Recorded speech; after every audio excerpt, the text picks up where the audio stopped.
Bienvenidos, gente, ¿cómo están? Una semana más aquí en su podcast Voces, el espacio en donde podemos charlar, platicar, eh, poner temas en la mesa y poderlos discutir entre todos. Debo agradecerles el apoyo que le dieron en el episodio pasado de las creepypastas, un poquito fuera de lo que solemos eh, plantearles o solemos darles a ustedes, pero tenía ganas de platicar de esas historias de terror del internet que a mí me llamaron muchísimo la atención. Y como sigue siendo octubre, dependiendo de cuándo escuches esto, em, estamos hablando de cosas de terror relacionadas al Halloween y todo este tipo de mes que engloba todo esto. Y para este capítulo tengo un tema o una película que ya teníamos rato que no hablábamos de películas. Y si más que un análisis o a lo mejor no haciendo un análisis de esta película, me interesa hablar del tema principal que conlleva esta misma película. Y la película es It, o en español, Eso. Que ahí la traducción de It viene siendo referencia en el inglés a una cosa o algo que no es una persona. Un sentimiento, un objeto, etcétera, etcétera. Yo no sé mucho inglés, pero al menos sé esa parte, ¿no? Entonces, It, ¿quién no ha escuchado? A ver, primero lo primero. ¿Quién no ha escuchado de It? ¿Quién no ha escuchado de eso? It es originalmente es una novela del autor, a lo mejor más famoso de los últimos tiempos, que es Stephen King. Stephen, algo así algunos lo nombran. Que es el autor que más películas, series o adaptaciones en la pantalla chica o grande ha tenido a lo largo de su carrera y a lo largo de donde ha escrito. Podemos ver películas como El Resplandor, en Netflix creo que hay una que es 1923.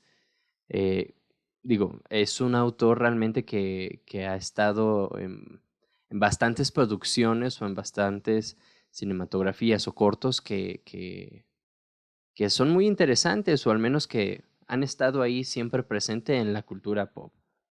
Entonces, It, todos lo conocemos o algunas personas lo conocen más grandes que nosotros o que yo, eh, que fue una miniserie en los años 90 que posteriormente salió como una compilación y que ahora le llamamos la película, ¿no? De It, de 1990, inicios de los años 90 precisamente. Y es una película que a muchas personas realmente los marcó, los traumó o inclusive que no pueden ver payasos por esta obra, o al menos por esta creación que Stephen King y que las productoras hicieron.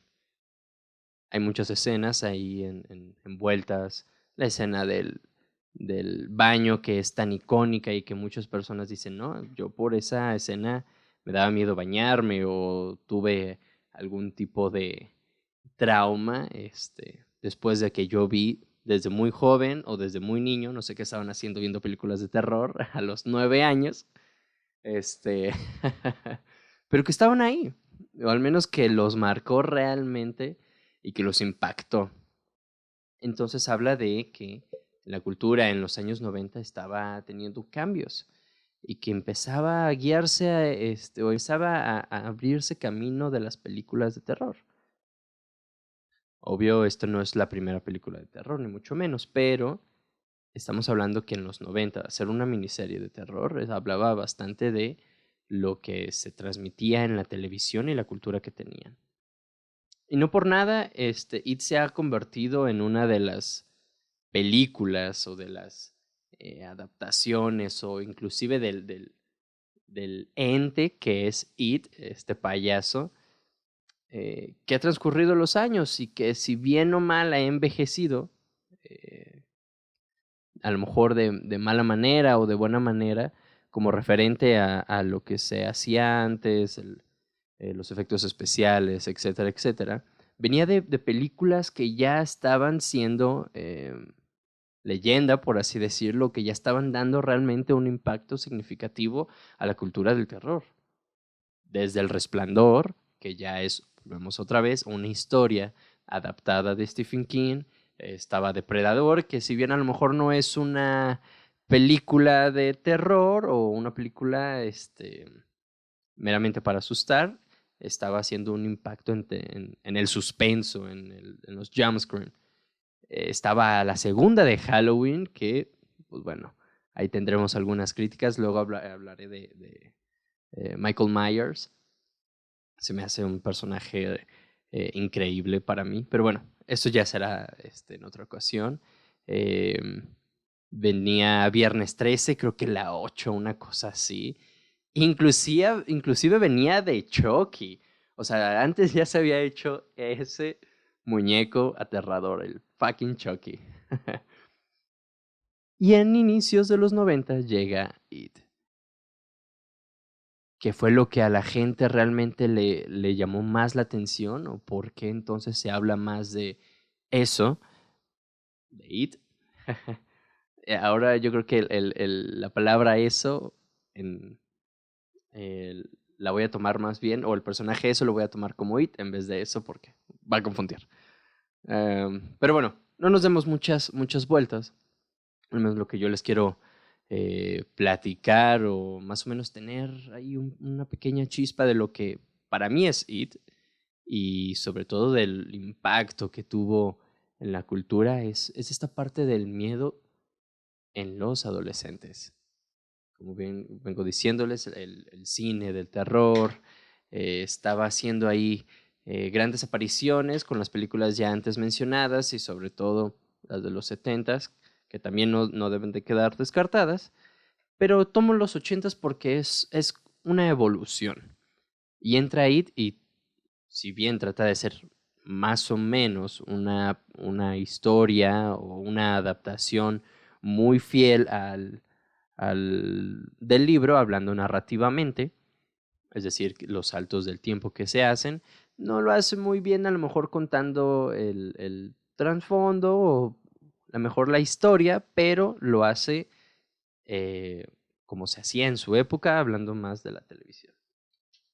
Entonces, It es un personaje eh, que no tiene un origen real, por así decirlo. Me voy a enfocar más a lo que son las películas actuales, es decir, 2017 en adelante y de los 90. No me voy a pegar tanto al libro.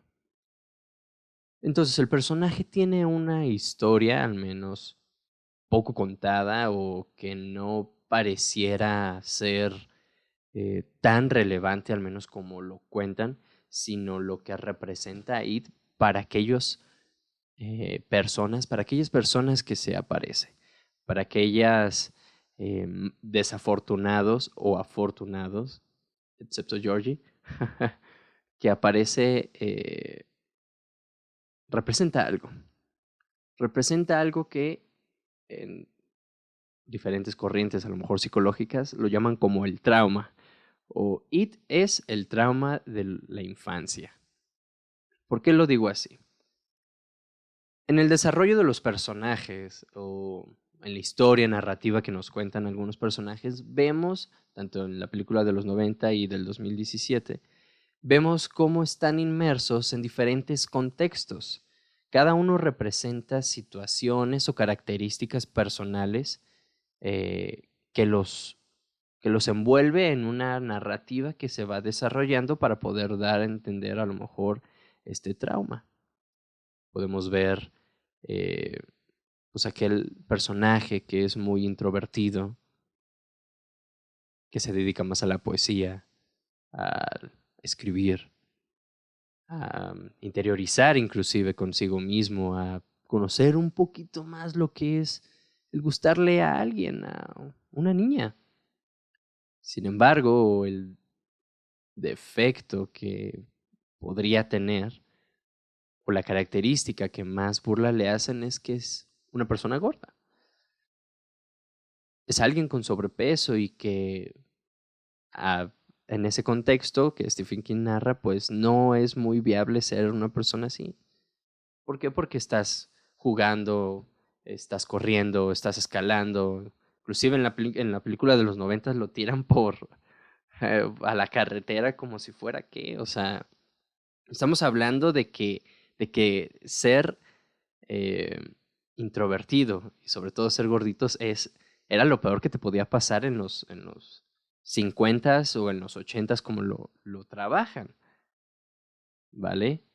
Vemos personajes que suelen ser muy expresivos, que suelen juguetear mucho y que esas mismas jugueteadas le juegan en su contra a lo mejor ya de grandes, o que disfrazan esa jugatividad, por así decirlo, o ese expresionismo, esa energía detrás de eh, una característica humana, una preferencia sexual, hablándolo concretamente.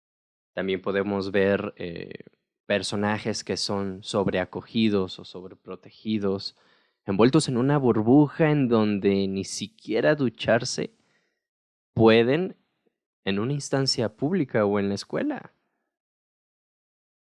Madres que son sobreprotectoras, eh, que son aferradas a mantener al niño o al menos en este personaje, en el mismo seno familiar, donde salir a jugar era lo más complicado en una edad donde tienes que salir y te tienes que caer y tienes que experimentar diferentes situaciones en donde te vas a ver enfrentados en condiciones que no vas a lo mejor a cerciorar o pensarlas y que de ahí te vas formando una personalidad.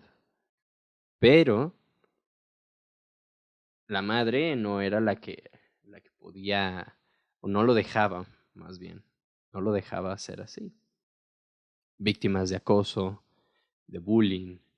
eh, por ejemplo, el personaje femenino de esta película tiene una mala reputación en la ciudad, o al menos en el pueblo.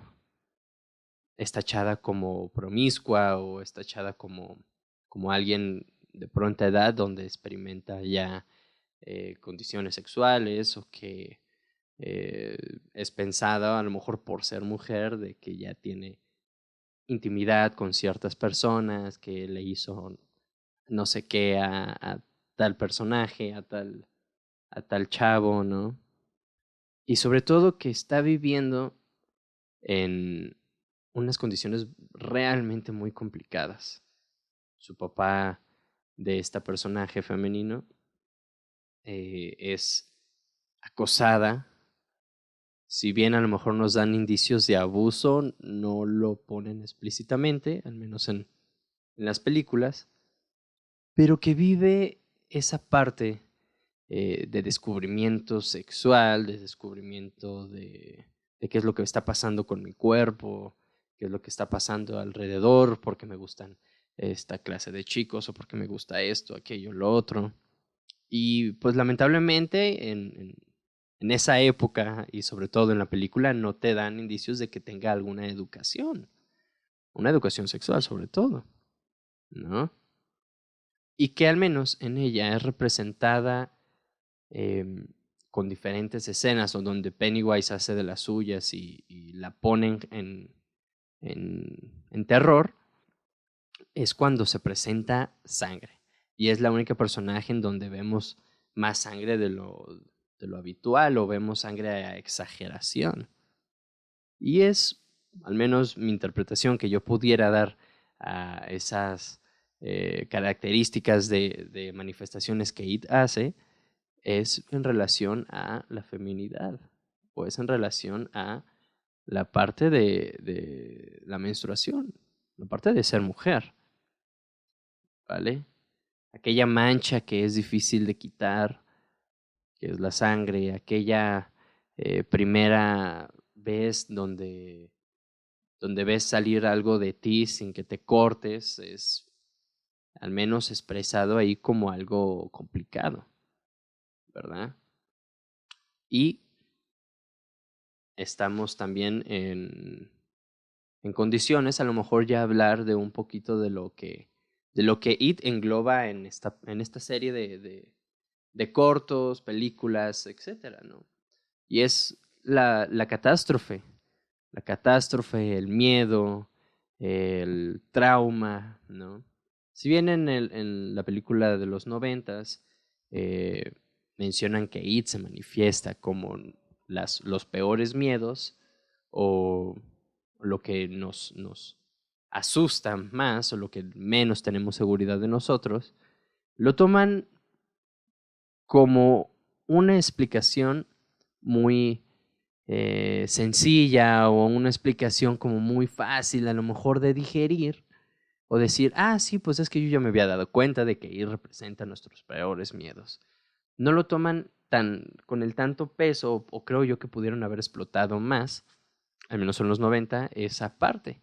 Y que en el 2017 hay un mejor,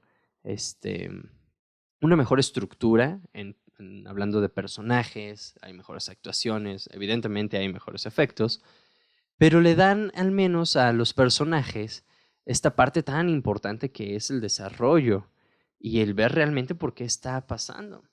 ¿Qué está pasando entonces para que a ti te dé tanto miedo lo que te da miedo? ¿O por qué las manifestaciones de It se representan de esa manera? Desde la imagen a lo mejor masculina, donde sale y sale recuerdo que es un leñador y empieza a perseguir a se me va el nombre, discúlpenme. No recuerdo muy bien, ahorita no, no quiero recordar muchos nombres. Es parte de la representación que representa vaya, sin sonar redundante, la masculinidad. Y le dice, yo conozco tu secreto, en forma de burla, en forma de chantaje inclusive, ¿no?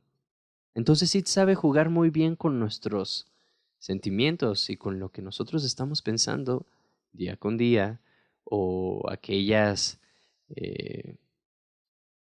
secretos, pensamientos más profundos de nosotros. Parecían entonces que It es el inconsciente, esta parte en donde te juzga, te pone en jaque, te pone de nervios, esa parte donde te genera ansiedad. Id es eso. Id es aquello que representa, sí, nuestros peores miedos. Sí, pero también es aquel verdugo que te pone en jaque, que no te deja respirar, que no te deja seguir adelante. Y que es cuando viene el trauma. Vienen acontecimientos como el abandono de un padre, volvemos a los golpes, sobreprotección. Por esas mismas razones es como se sienten los personajes, marginados o inclusive el ser el diferente del grupo los hace crear el club de los perdedores. Está realmente mucho de qué pensarse. El ser parte de algo te hace ser un perdedor o la característica que te hace ser tú es ser un perdedor. Y sin embargo ellos abrazan ese concepto que les tienen los demás. Ellos abrazan, a lo mejor con orgullo, el ser unos perdedores. Unos perdedores que no pueden defenderse, que no pueden soportar sus síntomas, sus desvelos, sus ansiedades sociales, etcétera, etcétera. Si bien a lo mejor vemos que son los inadaptados sociales, entre ellos mismos se apoyan. Y es que así es la amistad. Bien podemos conocer los defectos y las características de alguien, pero dejarlo abajo, reprocharle qué es lo que es por ser lo que es, vaya otro juego de palabras, eso no quita que no sea nuestro amigo. No quita que no puedan entre ellos superar los traumas que tanto les genera IT, que tanto les genera eso. Y es por eso que eso es IT, porque la traducción de aquella cosa no es una persona, no es no es la culpa del otro, sino de aquello que no es nombrable, de aquello que no cabe en las palabras, de algo que el psicoanalista Lacan dice lo real, y lo trabaja en lo real, simbólico e imaginario, que son estas tres instancias de, lo diré así, de percepción eh, y de acontecimientos que están sucediendo en la vida de todo individuo, ya un poquito desapegándonos de la película, de todo individuo que pasa. Lo imaginario podrían ser estas mismas, a lo mejor, reacciones que pudiera tener nuestra madre al ver que nos estamos escapando por la ventana para poder salir a jugar. Lo simbólico es qué es lo que representa entonces mi madre para mí. Una castigadora, una sobreprotectora, alguien que no me deja ser yo. Y lo real es enfrentar a tu madre. Es enfrentar aquello que no puede ser nombrado. Espero no distorsionar un poquito esta obra que es tan extensa de Jacques Lacan, este psicoanalista, pero ya saben que aquí hablamos bastante, o tratamos de hablar un poquito de psicoanálisis, ¿no? Y que es entonces en estas mismas vertientes simbólicas y reales que gira a través esta película, a través de los traumas, a través de aquellas situaciones en donde es muy complicado poder salir de ahí. Es muy complicado, inclusive después de 27 años, es complicado. Porque si bien es entendible o es explicable lo que están sucediendo estos chavos, estos chicos, se están enfrentando a un ente, se están enfrentando a un fantasma, se están enfrentando a algo innombrable que los atormenta por ser lo que son. Y it lo podemos llamar a lo mejor de muchas maneras. Sociedad, padres, maestros, gobierno, presidente, empleo, capitalismo, etc, etc, etc. ¿Saben entonces a lo que voy, no? O al menos hay por ahí. Estoy tratando de dar a entender lo que a lo mejor simboliza o lo que está resurgiendo en el personaje o en lo que significa it. Aquello que genera angustia. Hablábamos en el capítulo de la madurez con Toño que la angustia tiene efectos en el cuerpo, pero el cuerpo no duele. Según recuerdo que lo dijo así, ¿no? ¿Por qué? Porque cuando queremos tomar una decisión, cuando queremos llegar a un destino, cuando queremos hacer una acción atrevida, pues muchas personas lo pensamos 1000 veces, le damos 1000 vueltas al asunto, eh, tanto que hasta tratamos de planear lo que queremos decir, lo que queremos dar a expresar, que es tan complicado a lo mejor de tomar esa decisión, de tomar ese paso, es lo que genera angustia. el qué va a pasar, el me va a aceptar o no, el me voy a quedar solo o sola, el me voy a quedar sin empleo, inclusive la muerte. Estamos viviendo en una época en donde es muy complicado poder salir a la calle porque pues el miedo va encaminado o el miedo va hacia otras personas, hacia nuestros iguales, es decir, hacia a contagiarme de alguien o de algo que viene de alguien más, ¿sí? Entonces eso, it, representa aquello que genera angustia. Entonces, ¿cómo superar el trauma? ¿Cómo superar o cómo vencer a it? Si bien es cierto que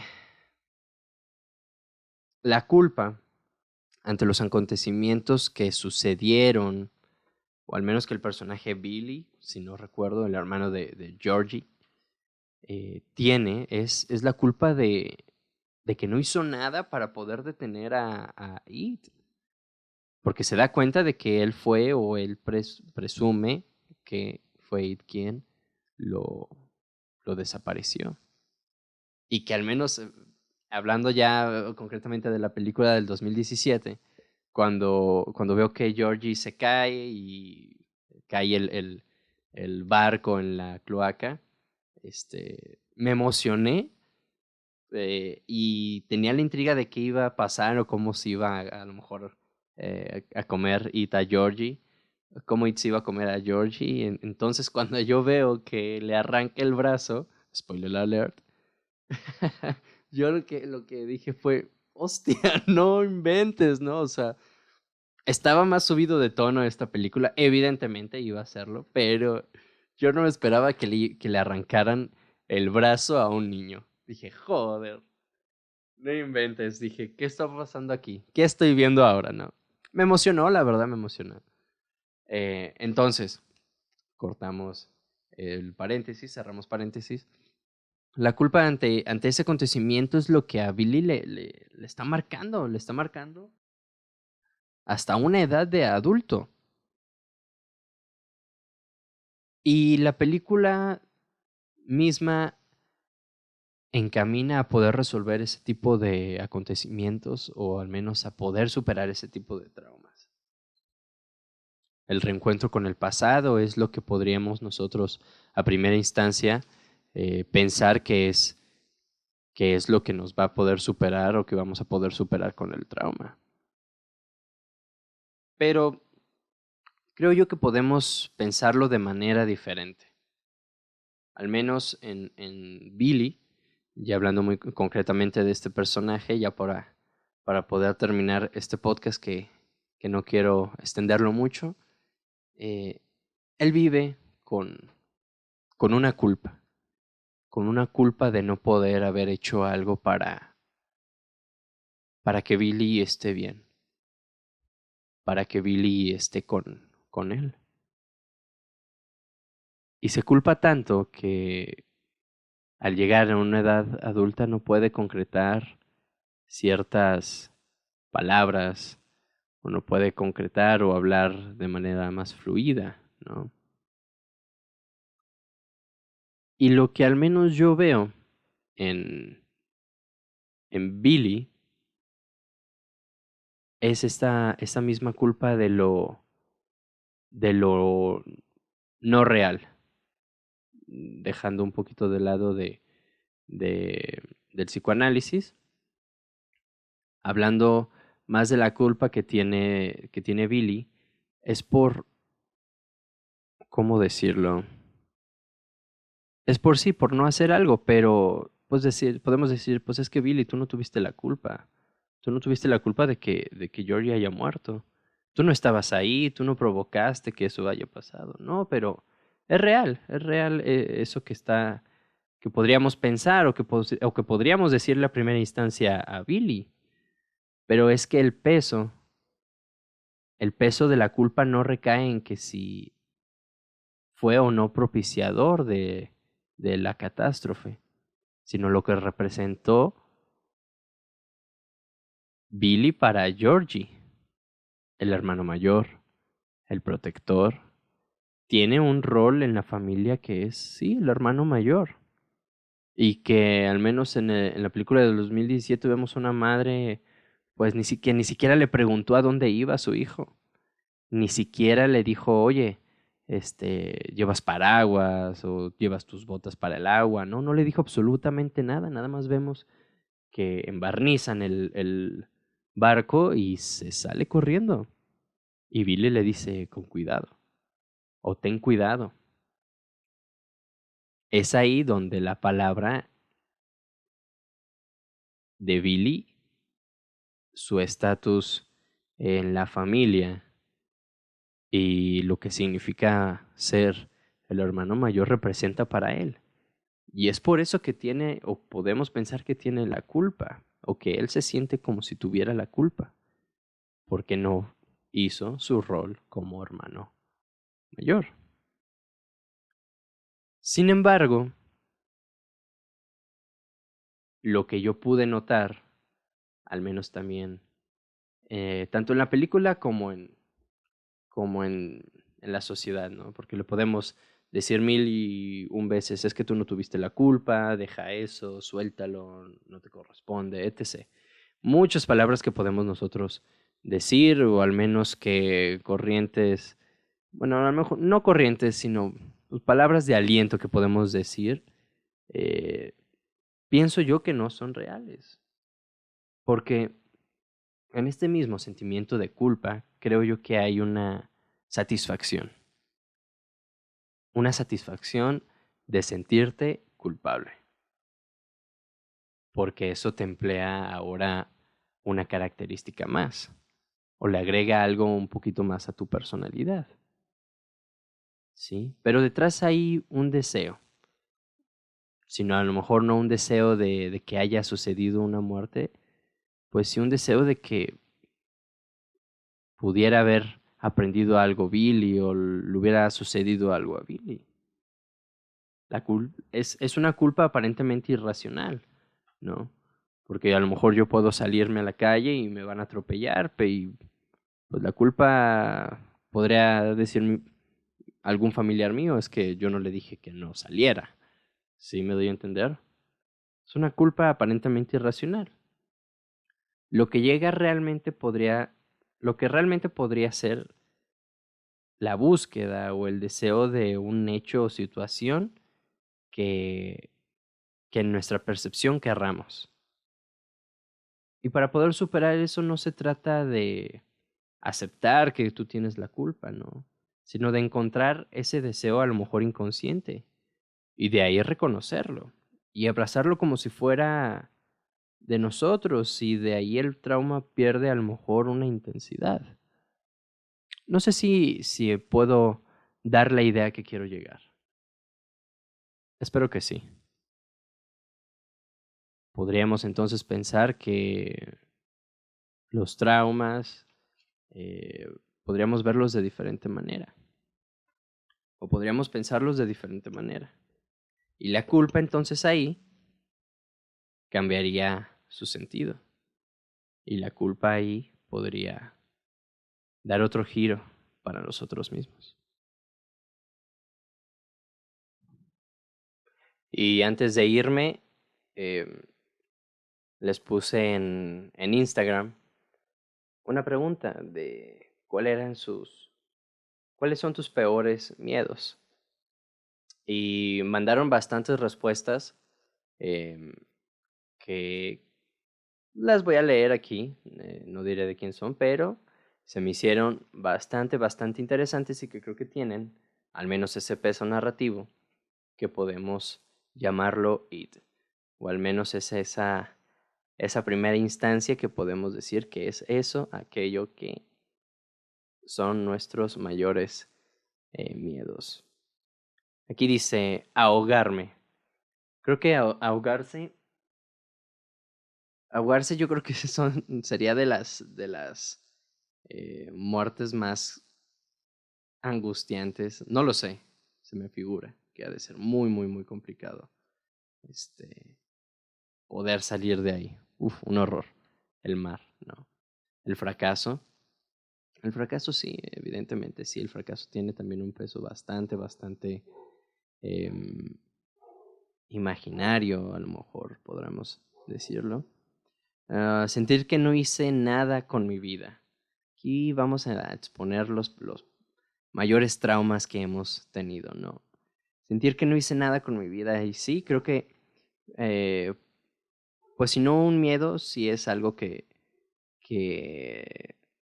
me llega bastante en la cabeza, así de decir, si a lo mejor si lo estoy haciendo bien o si estoy haciendo lo que quiero hacer para lograr esto, pero, pues bueno, hay que darle calma, intentar todo y enfrentarte a eso. Sí, tanto a Pennywise como, como aquello que nos puede detener. Vamos viendo qué más dice aquí. Decepcionar, ser olvidado y la tortura. Creo que son corrientes bastante similares. La decepción, el olvido y la tortura. Creo que van parte del mismo castigo, por así decirlo, ¿no?